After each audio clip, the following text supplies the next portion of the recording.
Sumayyah bin Hoyat. Sumayyah bin Hoyat adalah nama yang tidak akan dilupakan di dalam sejarah Islam.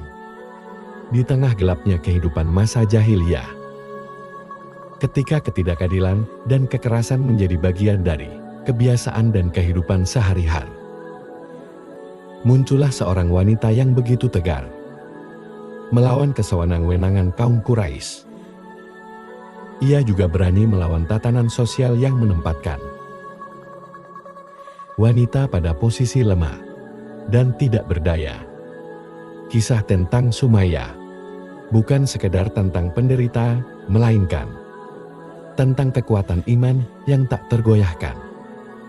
Juga tentang keberanian luar biasa dan pengorbanan yang melampaui batas logika manusia. Kisah kali ini adalah kisah tentang seorang wanita yang menolak untuk tunduk pada tirani. Wanita dan keluarganya ini menolak untuk menyekutukan Allah dan menjadikan dewa-dewa sebagai Tuhan.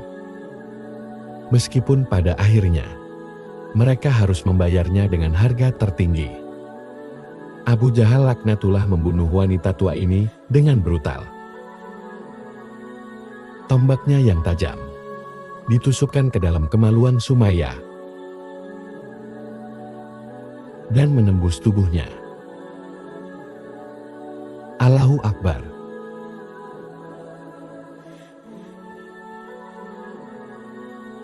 Di dalam tradisi masyarakat Arab pada masa itu, status sosial seseorang sangat ditentukan oleh kabilah atau suku. Tempat mereka berasal dari suku besar dan kuat akan mendapatkan perlindungan dan kekuasaan.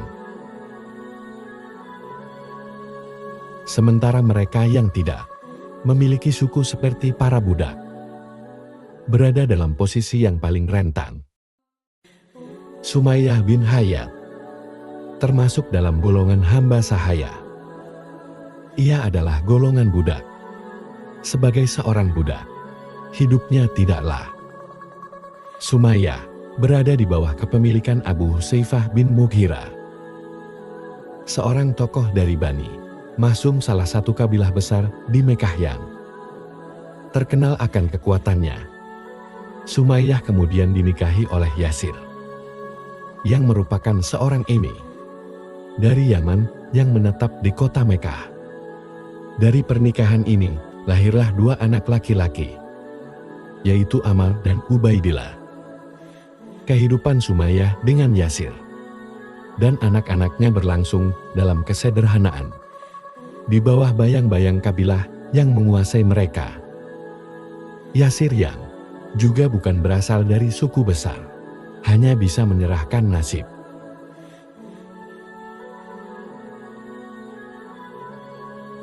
Kemampuan untuk membela diri sendiri jika terjadi penindasan, meskipun mereka berasal dari keluarga.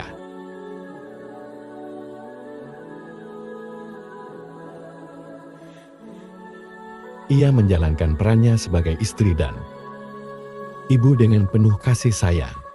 Yasir bekerja keras supaya mengurus rumah tangga mereka, bersama-sama membesarkan anak-anak mereka dengan nilai-nilai kebaikan, meskipun mereka hidup di tengah masyarakat yang masih diliputi kegelapan. Agama Islam datang sebagai sebuah ajaran yang menawarkan pembebasan, persamaan, dan keadilan yang sangat bertolak belakang dengan apa yang dipegang oleh masyarakat Quraisy. Dakwah Nabi Muhammad SAW telah membawa pesan tauhid, yaitu menyembah hanya kepada Allah Sang Pencipta dan meninggalkan penyembahan berhala. Ajaran yang dibawakan oleh baginda Rasulullah SAW langsung menarik perhatian banyak orang. Mereka yang tertindas, mereka merasa terbebaskan oleh pesan persamaan yang ada di dalam agama Islam. Salah satu orang yang tertarik dengan ajaran Islam adalah Ammar bin Yasir, yaitu putra Sumayyah. Meskipun masih berusia muda, Ammar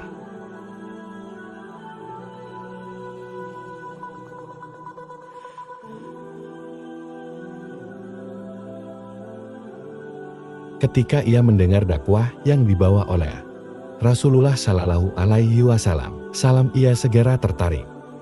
Pesan tentang keesaan Allah dan seruan untuk meninggalkan berhala begitu menyentuh hatinya. Dalam pertemuannya dengan Rasulullah, Ammar menemukan kebenaran yang selama ini ia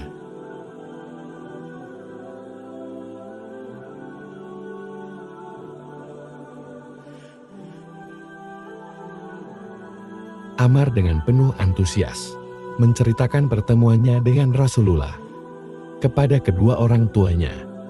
Dengan penuh kegembiraan ia mengajak mereka untuk mengikuti ajaran baru ini. Sumayyah dan Yasir yang selama ini dikenal sebagai orang yang bijaksana dan penuh kasih sayang, mendengarkan cerita putra mereka dengan hati terbuka. Mereka tahu ajaran ini datang dengan resiko yang besar, terutama bagi mereka yang lemah, tanpa memiliki perlindungan suku yang kuat. Akan tetapi, setelah mendengar tentang keindahan pesan dalam Islam dan keyakinan yang memancar dari putra mereka, Sumayyah dan Yasir tanpa ragu memeluk agama baru ini. Keputusan tersebut tentu saja bukan sebuah keputusan yang mudah.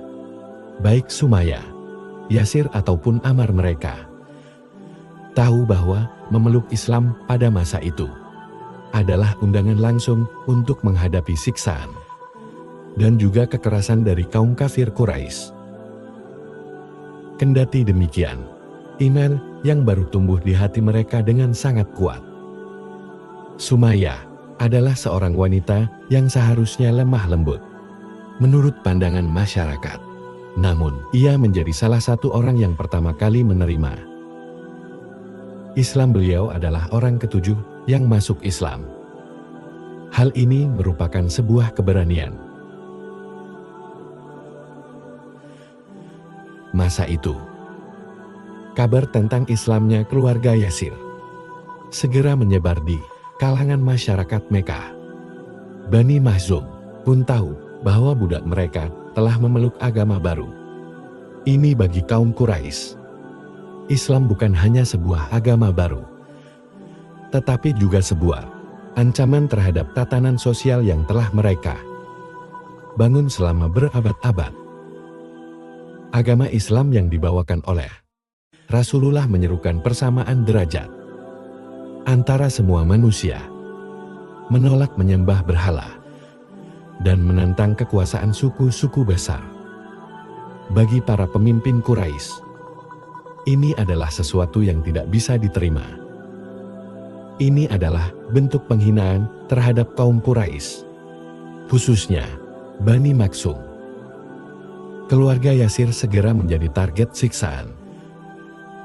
Mereka dianggap telah melawan dan menghina kekuasaan para pemimpin Quraisy. Dengan menerima ajaran baru itu, Sumayyah, Yasir, dan Ammar segera ditangkap. Mereka dibawa ke padang pasir yang panas.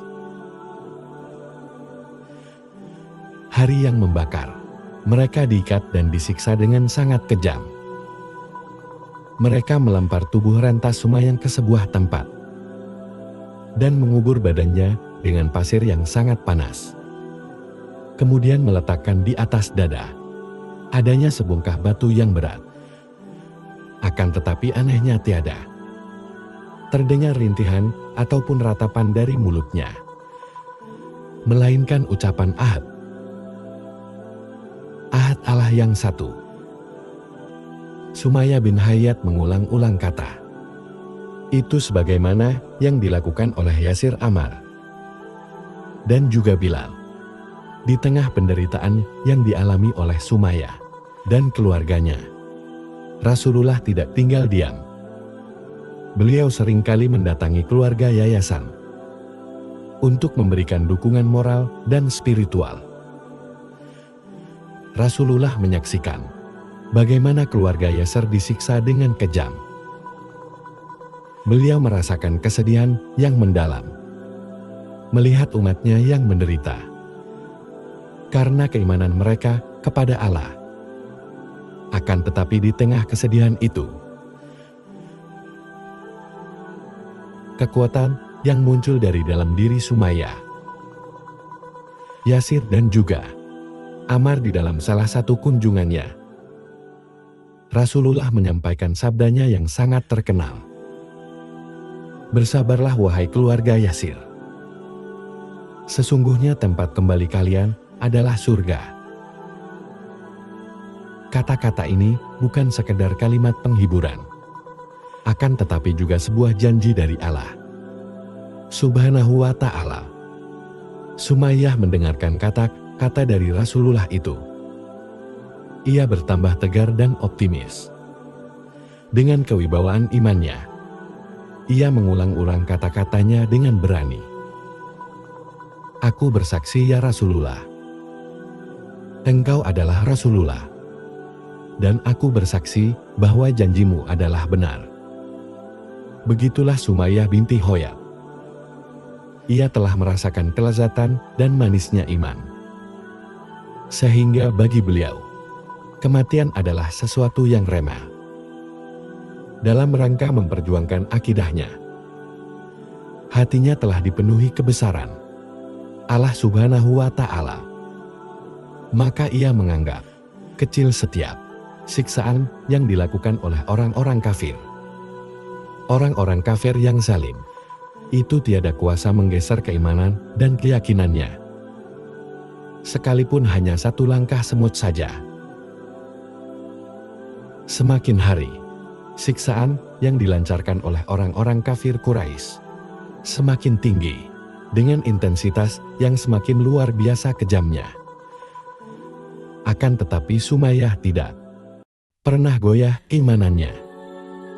Keteguhan imannya menjadi semakin kuat seiring dengan penderitaan fisik yang ia alami.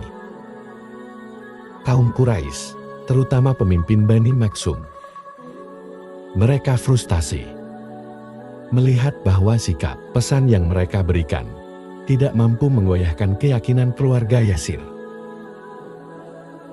Abu Jahal, salah satu musuh utama Islam pada masa itu, merasa terhina karena seorang wanita yang seharusnya rapuh justru menunjukkan kekuatan yang jauh melampaui apa yang ia perkirakan.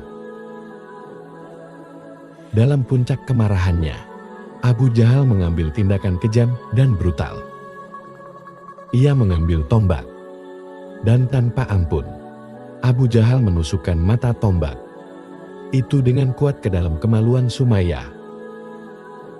Tombak itu menembus tubuh wanita yang sudah lemah karena siksaan, dan di bawah langit Mekah yang menyaksikan kekejaman itu, Sumayyah menghembuskan nafas terakhirnya saat tombak Abu Jahal menembus tubuh sungainya. Nyawanya melayang dengan penuh kehormatan. Meskipun secara fisik ia telah kalah oleh kekejaman kaum Quraisy, namun secara spiritual, Sumayyah adalah pemenang sejati. Beliau tidak pernah menyerah ataupun goyah dalam mempertahankan, melainkan keimanannya, bahkan ketika menghadapi kematian yang mengerikan. Dengan kepergiannya, Sumayyah binti Hoyab menjadi wanita pertama yang syahid dalam sejarah Islam. Itu adalah sebuah kehormatan yang tidak ternilai harganya. Kelak pada suatu hari nanti, kekejaman Abu Jahal itu akan mendapatkan balasannya di Perang Badar. Abu Jahal dibunuh dalam Perang Badar oleh dua orang remaja dari kaum Ansor. Kedua remaja itu berasal dari keluarga petani. Profesi yang saat itu dipandang rendah oleh suku Quraisy. Kedua anak laki-laki itu menyerang Abu Jahal, sehingga Abu Jahal terjatuh ke tanah. Kedua remaja itu kemudian memotong kaki Abu Jahal. Ia tidak dapat bergerak, tetapi masih sadar untuk melihat dan merasakan penderitaannya. Kemudian setelah itu, kepala Abu Jahal dipenggal oleh Abdullah bin Mas'ud, salah satu sahabat Rasulullah Shallallahu Alaihi Wasallam. Kepala Abu Jahal kemudian dibawa ke hadapan Rasulullah Shallallahu Alaihi Wasallam, dan mayatnya dilemparkan ke dalam sumur, tempat mayat-mayat kaum musyrik dilemparkan, yakni di dalam sumur Badar. Nauzubillah min dzalik. Kematian Sumayyah bukan hanya sekedar sebuah peristiwa tragis dalam sejarah, tetapi juga merupakan tonggak sejarah penting di dalam perjuangan Islam. Keberaniannya menjadi inspirasi bagi para sahabat Rasulullah dan juga bagi kaum muslimin yang terus berjuang menghadapi tekanan kaum Quraisy. Kepergian Sumayyah meninggalkan kesedihan mendalam, tetapi juga meninggalkan kekuatan moral yang besar bagi komunitas muslim yang masih dalam tahap awal pembentukannya. Sumayyah telah memberikan contoh paling mulia tentang pengorbanan yang total untuk agama. Ia mengajarkan bahwa keimanan bukan hanya sesuatu yang untuk diucapkan, akan tetapi sesuatu yang harus ditegakkan, bahkan jika nyawa menjadi penggantinya. Allahu Akbar walillah ilham.